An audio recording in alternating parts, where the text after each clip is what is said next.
IIT JEE 2006 का मैंने trigonometrical function का क्वेश्चन लिया है। इस क्वेश्चन पे थीटा की वैल्यू 0 से पाई/4 के बीच में है। हमारे पास T1 दी हुई है, T2 दी हुई है, T3 दी हुई है, T4 दी हुई है। हमें चेक करना है कि कौन सी इनइक्वालिटी का जो ऑप्शन है वो करेक्ट होगा। सबसे इंपॉर्टेंट बात इस केस में यह है कि थीटा की वैल्यू 0 से पाई/4 के बीच में जब होती है तो टेन थीटा की वैल्यू 0 से 1 के बीच में होती है। एंड कॉट थीटा जो कि टेन थीटा का रेसिप्रोकल है उसकी वैल्यू 1 से बड़ी होगी।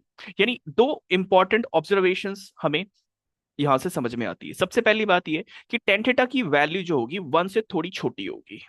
दैट मीन्स टेन थीटा को एज्यूम कर सकते हैं 1 - x। एंड कॉट थीटा की जो वैल्यू होगी वो 1 से थोड़ी बड़ी होगी। दैट मीन्स कॉट थीटा को एज्यूम कर सकते हैं 1 + y। दूसरी इंपॉर्टेंट बात यह है कि यहाँ पे जो x एंड y है वो दो छोटी एंड पॉजिटिव वैल्यूज है।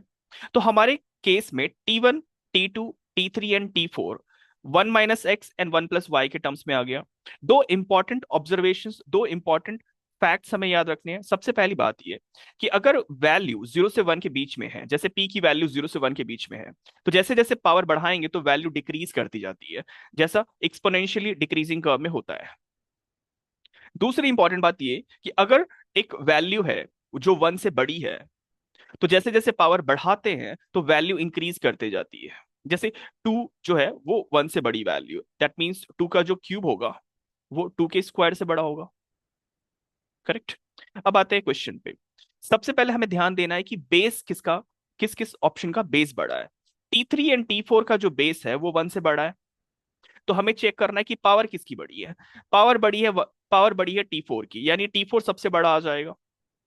और उसके बाद आ जाएगी T3।